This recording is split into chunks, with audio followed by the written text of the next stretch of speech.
और मैं यहाँ पर भी आपको करेक्ट करूंगी, दिल काला तो हम खराब ही क्यों समझते हैं, दिल सफेद से भी तो कुछ खराब हो सकता है, तो हमको शब्दावलियों पे ध्यान देने की जरूरत है। और शिक्षा अगर नहीं होगी तो बहुत कमजोर हो जाएंगे आप, क्योंकि आपके पास तर्क नहीं होंगे, सामने वाला आपको कुछ भी मतलब बेवकूफ उलूल जरूर बातें भी करेगा बेवकूफी भरे, तो आप उनको काट नहीं पाएंगे। तो जब तक आप काट नहीं पाएंगे भीतर कॉन्फिडेंस भी नहीं आएगा। कॉन्फिडेंस आता है शिक्षा से। जेएनयू में ही मेरे साथ एक घटना हुई।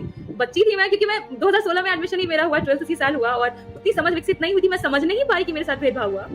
और मैं पहली बार आई थी, मैंने सिक्का उठा करके पैसा देना चाहा, एक महिला थी, उन्होंने पैसा लेने से इनकार कर दिया, बोली कि अलग हटा के रखो। मैंने उसी समय बोला था कि मैं मौर्य वंश से हूँ, सम्राट अशोक के मौर्य वंश से, चंद्रगुप्त के वंश से, और इसीलिए मैं प्रतिकार करूंगी, क्योंकि बौद्ध धर्म को फैलाने के लिए सम्राट अशोक ने और बुद्धिस्टों ने बहुत कुर्बानियां दी, क्योंकि किस तरीके से उन्हें मारा गया, काटा गया, उनका नेस्तनाबूद किया गया, मिटाया गया, ये सभी लोग परिचित हैं। और आप खुद स्वामी विवेकानंद की किताब है, वॉल्यूम 7 है आई गेस, उसमें वो खुद लिखते हैं कि जितने भी पीठ है ये बौद्ध मठ हुआ करते थे।